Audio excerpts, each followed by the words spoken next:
নেই, পাকিস্তান নেই, শ্রীলঙ্কা নেই, ছোট্ট একটি দ্বীপ রাষ্ট্র মালদ্বীপ তাদের সাথে নেই।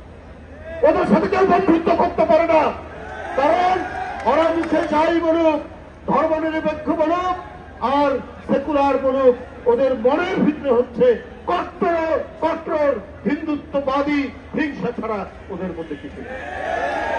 আমি শাসক শ্রেণী ভারতের বলি, আপনারা বাংলাদেশে বলছেন সংখ্যালঘু নির্যাতন। সংখ্যালঘু নির্যাতনের ফলাফল কি? আমি তো দেখলাম এখানে ইসকনের দ্বারা একজন আইনজীবী মারা গেলেন, রক্তাক্ত পন্থায় কুপিয়ে কুপিয়ে হত্যা করে মারা গেলেন, সাইফুল ইসলাম। কই আপনাদের ওখান থেকে শুভেন্দু, তারপরে আরো কিছু বিন্দু টিন্দু যারা রয়েছে, তারা তো এই ব্যাপারে একটা কথাও বললেন না, একটা আওয়াজ পর্যন্ত তুললেন না।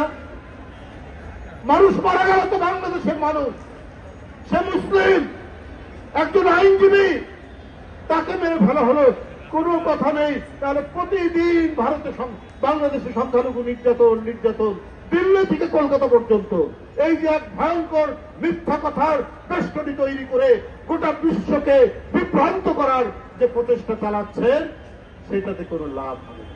আপনারা মনে করেছেন ভিসা বন্ধ করে বাংলাদেশের মানুষকে আসতে না দিয়ে, তো আপনি তো বাংলাদেশের উপকার করেছেন। বাংলাদেশ বিলিয়ন বিলিয়ন ডলার খরচ করত, বিলিয়ন ডলার পাচারও হবে না, আর আমাদের ডলারগুলোও সেখানে যাবে না। যে সমস্ত আমরা খাদ্যপণ্য আনতাম, চাল, পেঁয়াজ, চিনি, রসুন, আদা, এখন এদেশের লোকরা তারা আরো বেশি প্রচেষ্টা নিয়ে, শ্রম দিয়ে সেগুলো উৎপাদন করবে।